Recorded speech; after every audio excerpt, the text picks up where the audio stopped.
வணக்கம். இன்றைய முக்கிய செய்திகள்.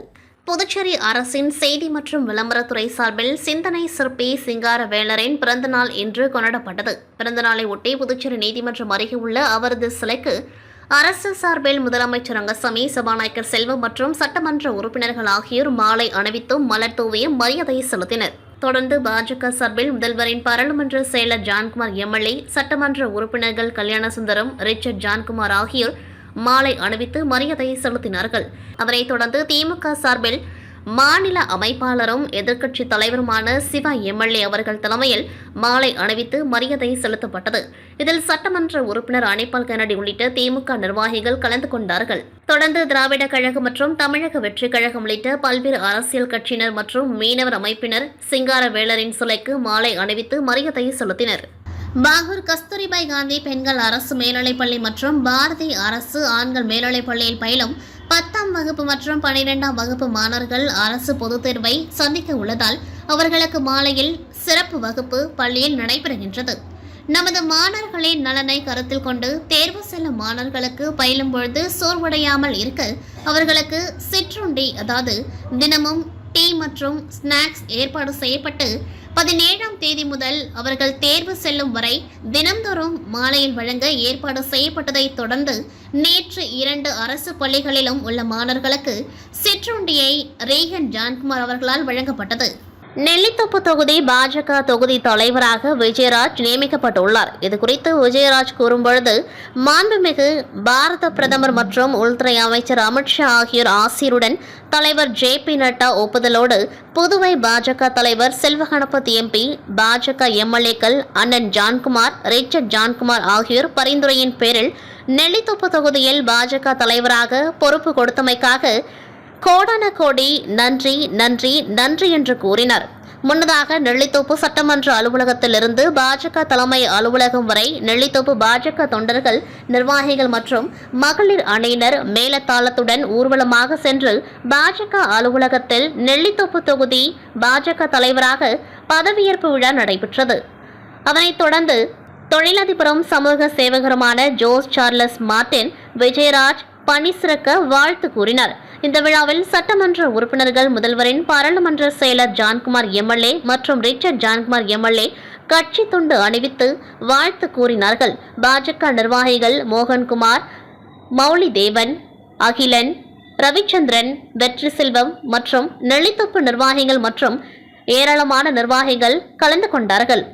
இந்த பதவியேற்பு விழாவில் 600க்கும் மேற்பட்டவர்கள் பாஜக தலைமை அலுவலகத்தில் கூடி நின்று வாழ்த்து தெரிவித்தது பாஜக நிர்வாகிகள் மத்தியில் ஆச்சரியத்தை உருவாக்கியது.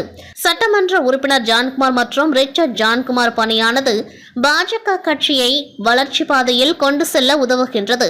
புதுச்சேரி காவல்துறை தலைமையகத்தில் காவல்துறை அதிகாரிகள் கலந்தாய்வு கூட்டத்திற்கு பிறகு செய்தியாளர்களை சந்தித்த உள்துறை அமைச்சர் நமச்சிவாயம், பள்ளி சிறுமி பாலியல் பாதிப்பு தொடர்பான வழக்கில் காவல்துறை நடவடிக்கை எடுத்துள்ளதாகவும், ஒரு சில அரசியல் கட்சிகள் அரசியல் சுய லாபத்துக்காக உள்நோக்கத்துடன் இந்த விவகாரத்தில் அரசியல் செய்கிறார்கள் என தெரிவித்தவர், காவல்துறை மெத்தனமாகவோ அலட்சியமாகவோ இல்லை. பாலியல் பாதிப்பு தொடர்பாக குழந்தைக்கு மருத்துவ பரிசோதனை நடந்துள்ளது. நீதிமன்றத்தில் மூலம்தான் தீர்வு காண முடியும். அப்பள்ளியில் படிக்கும் மாணவ மாணவியர் தேர்வு எழுத மாற்று நடவடிக்கை எடுக்கப்பட்டுள்ளதாக தெரிவித்தார். இவ்விவகாரத்தில் சிபிஐ விசாரணை தேவையா என்ற சூழலை ஆராய்ந்து நடவடிக்கை எடுப்போம். இதுபோன்ற பாலியல் புகார்களை மாணவிகள் தெரிவிக்க அரசு மற்றும் தனியார் பள்ளிகள் காவல்துறை சார்பில் புகார் பெட்டிகள் வைக்க ஏற்பாடு செய்யப்படும். அப்படி புகார் மனு செலுத்தினால் உடன் நடவடிக்கை எடுக்க ஆலோசித்துள்ளோம் என தெரிவித்தார். தொடர்ந்து பேசியவர், முன்னாள் முதலமைச்சர் நாராயணசாமி ஆட்சியிலும் பல குற்றங்கள் நடந்துள்ளதாகவும், தன்னையும் பேரவைத் தலைவர், முதலமைச்சர் ஆகியோரை பள்ளி விவகாரத்தில் சம்பந்தப்படுத்தி ஆதாரமற்ற குற்றச்சாட்டுகளை மக்கள் மத்தியில் சொல்வதை தாம் வன்மையாக கண்டிப்பதாகவும், ஆதாரமற்ற குற்றச்சாட்டுகள் சொல்கின்றார், தன் குடும்பத்தில் உள்ளோரை அரசியலாக்கி பேசுவதை அவர் நிறுத்திக் கொள்ள வேண்டும் என்றும், அடிப்படை ஆதாரமில்லாமல் அவதூறு பரப்புவதை நாராயணசாமி நிறுத்தாவிட்டால் சட்டப்படி நடவடிக்கை எடுக்கப்படும் என்றும், முன்னாள் முதலமைச்சர் நாராயணசாமி மீது நீதிமன்றத்தில் வழக்கு தொடரப்படும் என கூறியவர், புதுச்சேரியில் ரவுடிகளை கட்டுப்படுத்த ஏற்கனவே ஆபரேஷன் திருசுல் மூலம் குற்ற செயலில் ஈடுபடுவோரை வீடுகளுக்கு நேரடியாக சென்று விசாரிக்கின்றோம். விரைவில் ஆபரேஷன் வெயிட் என புதிய திட்டத்தை காவல்துறை தொடங்குகின்றது. ஒவ்வொரு காவல் சரகத்தில் தொடர் குற்ற செயல்களில் ஈடுபடும் முதல் 10 குற்றவாளிகளை தொடர்ந்து கண்காணிக்க ஒவ்வொருவருக்கும் ஒரு போலீஸ் கான்ஸ்டபிளை பிரத்யேகமாக நியமிக்க உள்ளோம்.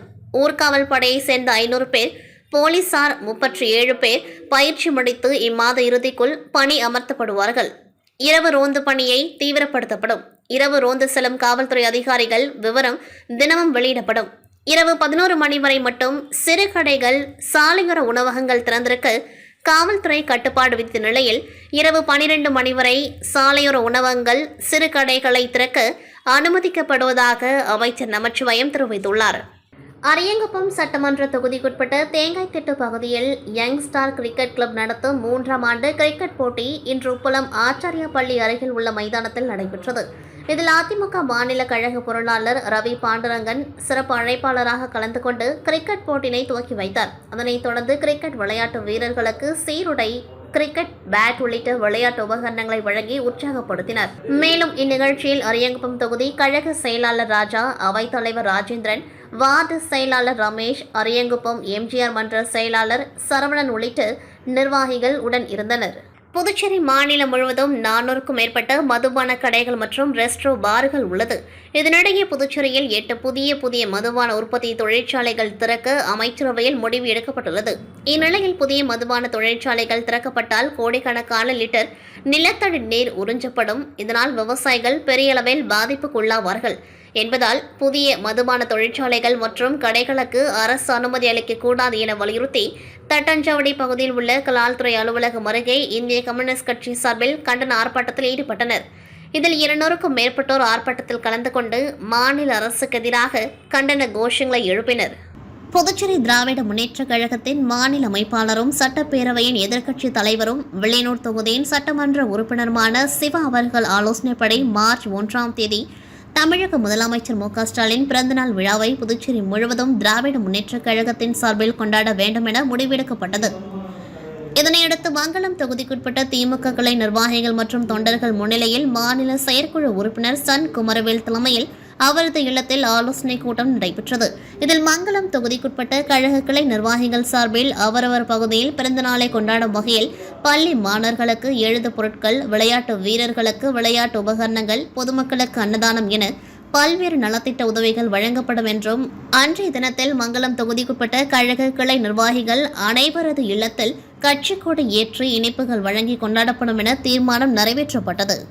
புதுச்சேரி மாநில மக்கள் முன்னேற்றக் கழகத்தின் வழிகாட்டி தலைவர்களில் ஒருவரான சிந்தனை சிற்பி சிங்காரவேலர் அவர்களின் பிறந்த நாளை முன்னிட்டு கடலூர் சாலையில் நீதிமன்றம் அருகில் அமைந்துள்ள அன்னாரது திருவுருவ சிலைக்கு மக்கள் முன்னேற்றக் கழகத்தின் சார்பில் கழகத்தின் தலைவர் பேராசிரியர் மு. ராமதாஸ் அவர்கள் தலைமையில் சேர்மன் R.L. வெங்கட்ராமன் அவர்கள் முன்னிலையில் மாலை அணிவித்து பிறந்தநாள் விழா கொண்டாடப்பட்டது. நிகழ்ச்சியில் கழகத்தின் மாநில செயலாளர் மோகனசுந்தரம், ரவிக்குமார், பரந்தாமன், துணை செயலாளர்கள் G.D. இளங்கோவன், ராதாகிருஷ்ணன், களியபெருமாள், முருகன், உதவி செயலாளர் ஆண்டாள், கிழக்கு மாவட்ட தலைவர் சந்திரன், முன்னாள் வார்டு உறுப்பினர் தனஞ்சயன், தொகுதி பொறுப்பாளர்கள் காலப்பட்டுக்குமார், லாஸ்பேட்டை மகேந்திரன், ராஜ்பான் சுப்பராயலு, நெல்லித்தோப்பு தில்லி பாபு, ரகுத்தமன், முருகையன், கவிதா, காலப்பட்டு சிவகுமார் மற்றும் கழகத்தின் மாநில நிர்வாகிகள், செயற்குழு உறுப்பினர்கள், தொகுதி பொறுப்பாளர்கள், அணி தலைவர்கள் மற்றும் உறுப்பினர்கள் திரளாக கலந்து கொண்டு சிறப்பித்தனர். காரைக்கால் மீனவர்கள் மீது துப்பாக்கி சூடு நடத்திய இலங்கை கடற்படையை கண்டித்தும் துப்பாக்கிச் சூட்டில் காயப்பட்டு இலங்கை மருத்துவமனையில் சிகிச்சை பெற்று வரும் 3 மீனவர்களை மேல் சிகிச்சை செய்ய விடுவிக்க வலியுறுத்தியும் காரைக்கால் மீனவர்கள் இன்று 8வது நாளாக தொடர் வேலைநிறுத்த போராட்டத்தில் ஈடுபட்ட ஒரு நிலையில் நேற்று காரைக்கால் மீனவர்கள் இலங்கை கடற்படை மற்றும் மத்திய அரசு கல்விக்கு ரயில் மறியல் போராட்டத்தில் ஈடுபட்டனர். இந்த நிலையில் இன்று இலங்கை கடற்படை மற்றும் மத்திய அரசை கண்டித்து காரைக்கால் மாவட்டம் முழுவதும் கடை அடைப்பு போராட்டத்தில் மீனவர்கள் ஈடுபட்டுள்ளனர்.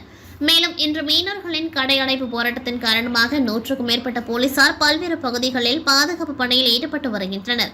கடை அடைப்பு போராட்டத்திற்கு வர்த்தக சங்கத்தின் மீது மற்றும் பொதுமக்கள் ஆதரவு தெரிவித்துள்ளனர். மேலும் தங்களது கோரிக்கைகளுக்கு விரைவில் மத்திய மற்றும் மாநில அரசுகள் நடவடிக்கை எடுக்கவில்லை என்றால் நாளை தங்களது ஆதார் அடையாள அட்டை மற்றும் ரேஷன் கார்டுகளை மாவட்ட ஆட்சியரிடம் ஒப்படைத்து தங்களது போராட்டம் தீவிரமடையும் என்று எச்சரிக்கை விடுத்துள்ளனர். காரைக்காலில் புகழ்பெற்ற மஸ்தான் சாஹிப் வலியுல்லா தர்காவின் 202ஆம் ஆண்டு கந்தூரி விழாவில் முக்கிய நிகழ்ச்சியான மின் அலங்கார சந்தனக்கூடு ஊர்வலம் நடைபெற்றது. இதில் ஆயிரக்கணக்கான இஸ்லாமியர்கள் பங்கேற்றனர். காரைக்கால் மாவட்டத்தில் உள்ள புகழ்பெற்ற மஸ்தான் சாஹிப் வலியுல்லா தர்காவின் 202ஆம் ஆண்டு கந்தூரி விழா கடந்த மாதம் 8ஆம் தேதி கொடியேற்றத்துடன் துவங்கியது. கந்தூரி விழாவின் முக்கிய நிகழ்ச்சியான மின் விளக்குகளால் அலங்கரிக்கப்பட்ட சந்தனக்கூடு ஊர்வலம் நேற்றிரவு 11 மணிக்கு புறப்பட்டு முக்கிய வீதிகள் வழியாக வலம் வந்து இன்று அதிகாலை தர்காவை வந்தடைந்தது. இந்த சந்தனக்கூடு ஊர்வலத்தில் கண்ணாடி பல்லக்கு, சாம்பிராணி சட்டி பல்லக்கு மற்றும் பல அலங்கார ஊர்திகள் அணிவகுத்து வந்தன. இதைத் தொடர்ந்து இன்று அதிகாலை மஸ்தான் சாஹிப் வலியுல்லா அவர்கள் ரவுலா ஷொரேபில் சந்தனம் பூசும் வைபவம் சிறப்பாக நடைபெற்றது. சந்தனக்கூடு நிகழ்ச்சியில் நாகை, திருவாரூர் மற்றும் காரைக்கால் மாவட்டத்திலிருந்து ஆயிரக்கணக்கான இஸ்லாமியர்கள் மற்றும் அனைத்து மத மக்களும் கலந்து கொண்டார்கள். மேலும் சந்தனக்கூடு விழாவை முன்னிட்டு 200க்கும் மேற்பட்ட புதுச்சேரி மற்றும் காரைக்கால் போலீசார் பலத்த பாதுகாப்பு பணியில் ஈடுபட்டிருந்தனர். கடந்த வெள்ளிக்கிழமை புதுச்சேரி மணவெளி தொகுதிக்குட்பட்ட தானாம்பாளையம் பகுதியில் உள்ள தனியார் பள்ளியில் 1ஆம் வகுப்பு பயிலும் 6 வயது சிறுமியிடம் அதே பள்ளி ஆசிரியர் மணிகண்டன் பாலியல் வன்கொடுமையில் ஈடுபட்ட சம்பவம் பெரும் பரபரப்பை ஏற்படுத்திய நிலையில் தற்பொழுது அரசு பள்ளி மாணவியிடம் வேன் ஓட்டுநர் ஒருவர் பாலியல் வன்கொடுமை சம்பவத்தில் ஈடுபட்டுள்ளது அதிர்ச்சி ஏற்படுத்தியுள்ளது. புதுச்சேரி நயினார் மண்டபத்தை சேர்ந்தவர் சுபாஷ் சந்திர போஸ். வேன் ஓட்டுநரான இவர் தினமும் பள்ளி மாணவ மாணவிகளை வீட்டிலிருந்து பள்ளிக்கும் பள்ளியிலிருந்து வீட்டுக்கும் அழைத்து வரும் பணி செய்து வந்தார். இந்நிலையில் சுபாஷ் சந்திர போஸ் வேனில் பயணித்த அரசு பள்ளியில் 9ஆம் வகுப்பு பயின்று வரும் 15 வயது மாணவி ஒருவரை காதலித்து வந்ததாக தெரிகின்றது. இதனிடையே சுபாஷ் சந்திர போஸ் அந்த மாணவியிடம் ஆசை வார்த்தை கூறி தனியாக அழைத்து சென்று பாலியல் வன்கொடுமை செய்துவிட்டு பின்னர் வீட்டில் இறக்கிவிட்டதாக கூறப்படுகின்றது. இதையடுத்து மாணவி பள்ளிக்கு செல்ல மறுத்துள்ளார்.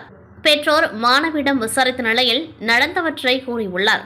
இதனால் அதிர்ச்சியடைந்த பெற்றோர் இச்சம்பவம் குறித்து கோரிமேடு காவல் நிலையத்தில் புகார் அளித்தனர். புகாரின் பேரில் கோரிமேடு காவல் நிலைய போலீசார் பாலியல் வன்கொடுமையில் ஈடுபட்ட வேன் ஓட்டுநரான நயினார் மண்டபம் பகுதியைச் சேர்ந்த சுபாஷ் சந்திர போஸ் என்பவரை போக்சோ வழக்கில் கைது செய்து நீதிமன்றத்தில் ஆஜர்படுத்தி காலாப்பட்டு மத்திய சிறையில் அடைத்தனர். புதுச்சேரி சுகாதாரத்துறை வெளியிட்டுள்ள அறிக்கையில் புதுச்சேரியில் உள்ள அரசு மற்றும் தனியார் மருத்துவமனைகளில் மூளை சாவடைந்து உறவினர்கள் உடல் உறுப்பு தானம் செய்ய முன்வந்தால் உடனடியாக அந்த மருத்துவமனையின் மருத்துவ கண்காணிப்பாளர் புதுச்சேரி காரைக்கால் பகுதியில் உள்ள கலெக்டருக்கும் ஏனா மாஹே பிராந்தியங்களில் மண்டல நிர்வாகிகளுக்கும் தகவல் தெரிவிக்க வேண்டும். அவர்கள் உடனடியாக புதுச்சேரி அரசின் சார்பில் உறுப்பு தானம் செய்தவரது உடலுக்கு மரியாதை செலுத்துவர். ஒருவேளை அரசு சார்பில் பிரதிநிதியாக கலெக்டர் கலந்து கொள்ள முடியாத சூழ்நிலை ஏற்பட்டால் அடுத்த நிலையில் உள்ள சப் கலெக்டர் உள்ளிட்ட அதிகாரிகள் உடல் உறுப்பு தானம் செய்தவருக்கு அவரது வீட்டில் மலர் வளையம் வைத்து மரியாதை செலுத்துவார். இதற்கான ஏற்பாடுகளை செய்தி விளம்பரத்துறை செய்ய வேண்டும். மூளைசாவு அடைந்து உடல் உறுப்பு செய்தவரின் புகைப்படத்துடன் அவர்களது தியாகத்தை மக்களின் பார்வைக்கு செய்தி விளம்பரத்துறை வாயிலாக வெளியிட வேண்டும். உடல் உறுப்பு தானம் செய்தவர் பிற மாநிலங்களை சேர்ந்தவராக இருந்தால் அந்த மாவட்ட கலெக்டருக்கும் நோடல் அதிகாரிக்கும் தகவல் தெரிவித்து இறுதி மரியாதை செலுத்த நடவடிக்கை எடுக்க வேண்டும். இறுதி அஞ்சலி மட்டுமின்றி சுதந்திர தினம் உள்ளிட்ட முக்கிய அரசு விழாக்களிலும் உடல் தானம் செய்தவர்களின் குடும்பங்களை கௌரவிக்கப்படுவார்கள் என தெரிவிக்கப்பட்டுள்ளது. இத்துடன் செய்திகள் நிறைவடைகின்றது. நன்றி, வணக்கம்.